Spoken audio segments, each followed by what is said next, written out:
जादुई पत्थर का सिलबट्टा। आ आए मेरा हाथ। जितना भी अपने हाथ पैर बचाकर काम करूं फिर भी चोट लग ही जाती है। आई। इतना बोलकर श्याम एक कपड़े का टुकड़ा लेकर अपने हाथ पर बांध देता है और उसके बाद फिर से पत्थर तोड़ने लगता है। शाम होते ही श्याम को उसके दिन भर की दिहाड़ी मिलती है, जिसे लेकर वो अपने घर जाता है। पापा आ गए, पापा आ गए। हमारी चॉकलेट कहाँ है? आपने कहा था कि आज शाम को आते हुए आप हमारे लिए चॉकलेट लेकर आएंगे। बच्चों, आज भी तुम्हारे पापा की बहुत कम कमाई हो पाई है, इसलिए मैं तुम्हारे लिए चॉकलेट नहीं ला पाया, लेकिन मैं वादा करता हूं कल तुम्हारे लिए जरूर चॉकलेट लेकर आऊंगा। अपने पिता की बात सुन रवि और ऋतु दोनों उदास हो जाते हैं और फिर बिना कुछ कहे वहां से चले जाते हैं। ये क्या जी, आज फिर आपके हाथ पर चोट लग गई?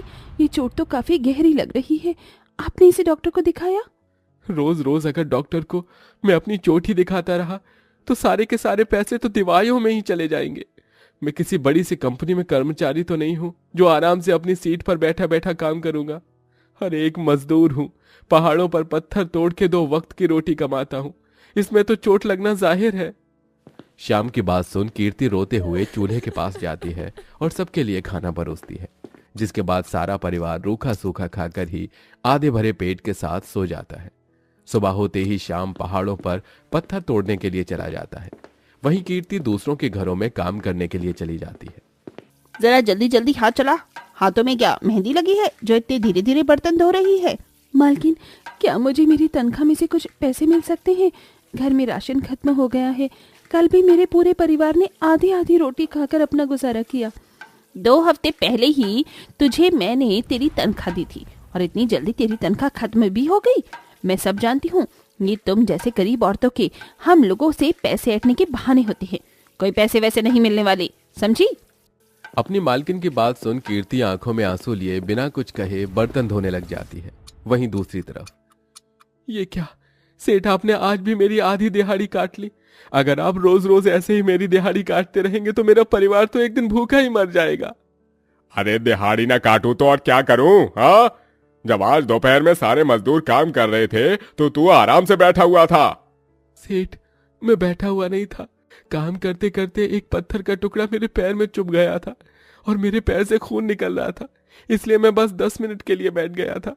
लेकिन उसके बाद भी मैंने 10 मिनट आज एक्स्ट्रा ही काम किया है। तो आप मेरी दिहाड़ी क्यों काट रहे हैं सेठ जी?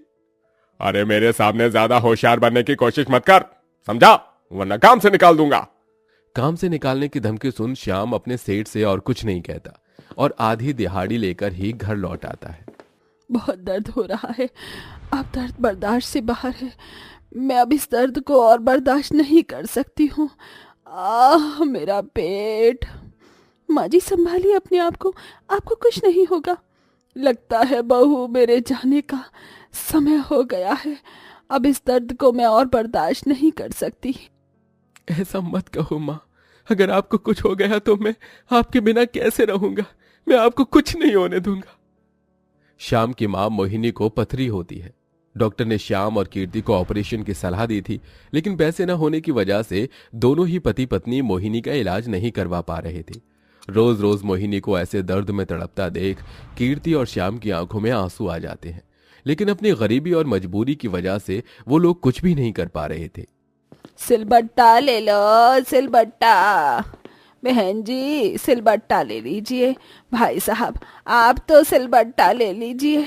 लगता है आज भी कोई सिलबट्टा नहीं खरीदेगा और मुझे भूखे ही सोना पड़ेगा।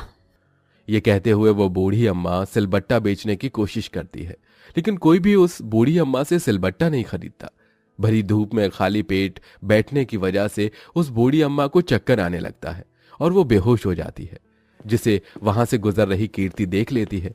कीर्ति जल्दी से उस बूढ़ी अम्मा के पास जाती है और उसे होश में लाने की कोशिश करती है। अम्मा उठिए, आप ठीक तो है ना? बेटा, सर घूम रहा है, चक्कर आ रहे हैं। 3 दिनों से कुछ भी नहीं खाया है।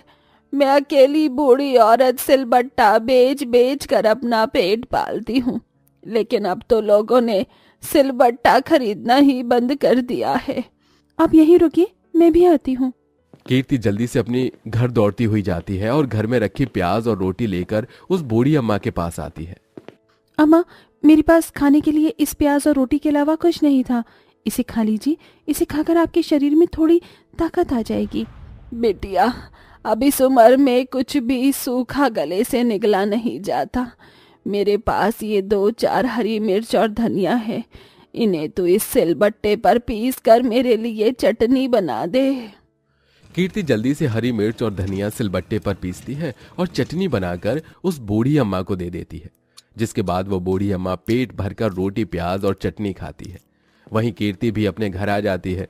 वो बूढ़ी अम्मा कीर्ति के घर से थोड़ी ही दूरी पर सिलबट्टा बेचती थी, जिसके चलते जब भी उस बूढ़ी अम्मा को जब भी प्यास लगती तो वो कीर्ति के घर पर पानी मांगने के लिए आ जाया करती।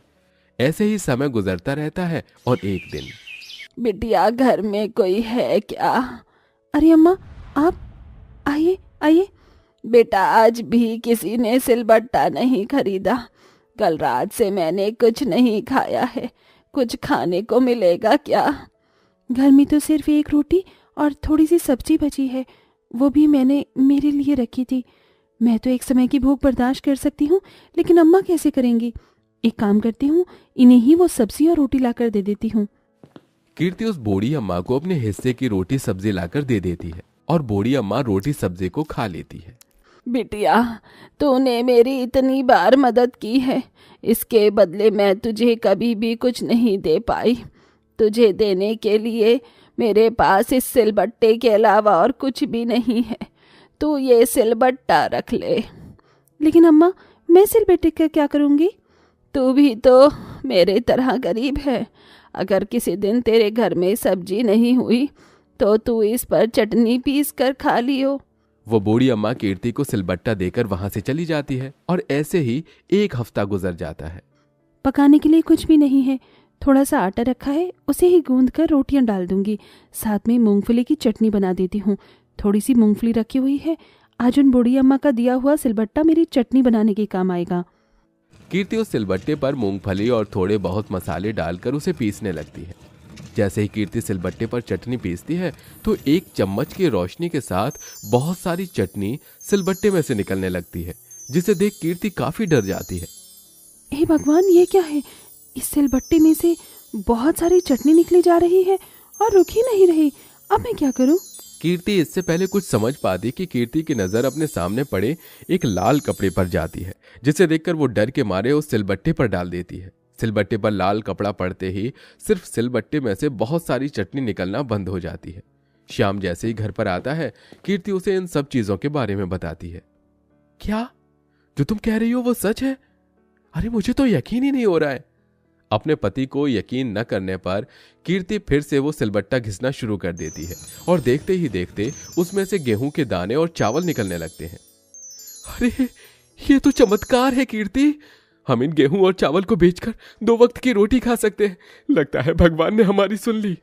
वो बूढ़ी अम्मा इंसानी रूप में कोई फरिश्ता थी। जब से उन्होंने मुझे ये सिलबट्टा दिया है तब से वो मुझे कहीं पर दिखी भी नहीं। अब कीर्ति उस सिलबट्टे की मदद से जितना चाहे उतना गेहूं और चावल निकालती है और उसे ले जाकर श्याम के साथ बाजार में गरीब लोगों को सस्ते दामों पर बेचती है। बहन जी, आपका बहुत बहुत धन्यवाद। आप इतने सस्ते दामों में हम गरीबों को राशन दे रहे हैं। इतने सस्ते दामों में तो सरकार भी हमें राशन नहीं देती। अरे भगवान भला करे, आज आपकी बदौलत इस राशन को खरीद कर हम लोग पेट भर कर खाना खा सकते हैं। अब हमारा परिवार आधा पेट खाकर कभी भी नहीं सोएगा। जरूरतमंद लोगों की मदद करके दिल को कितना सुकून मिलता है ना। मैं तो बहुत ज़्यादा खुश हूँ कि भगवान ने हमें इस काबिल समझा कि हम अपने साथ साथ गरीबों की भी मदद कर सकते हैं। कीर्ति और श्याम सिलबट्टे की मदद से अपनी खुद की एक राशन की दुकान खोल लेते हैं, जिसमें वो कम दामों में गरीब लोगों को राशन देते हैं और समय बीतने के साथ साथ अब उनके परिवार की हालत भी ठीक होने लगती है। साथ ही साथ अब वो लोग मोहिनी का भी इलाज करवा लेते हैं, जिससे अब मोहिनी बिल्कुल पहले की तरह ठीक हो जाती है। श्याम, मैं सोच रही थी कि भगवान की बदौलत अब हमारे पास सब कुछ है, तो क्यों ना हम अब ये जादुई सिलबट्टा किसी जरूरतमंद को दे दें। सही कहा तुमने कीर्ति, अब हमारी तरह ही कोई जरूरतमंद इस सिलबट्टे की मदद से अपनी जरूरत को पूरा कर सकेगा। कीर्ति और श्याम उस सिलबट्टे को लेकर किसी जरूरतमंद इंसान को देने के लिए निकल जाते हैं। तभी रास्ते में उन्हें एक बूढ़े पति पत्नी दिखाई देते हैं जो भूख से बिलख रहे होते हैं, जिसे देख कीर्ति और श्याम वो जादुई सिलबट्टा उन दोनों को दे देते हैं और वहां से चले जाते हैं। यहीं अब कीर्ति और श्याम भी अपने परिवार के साथ खुशी खुशी रहते हैं।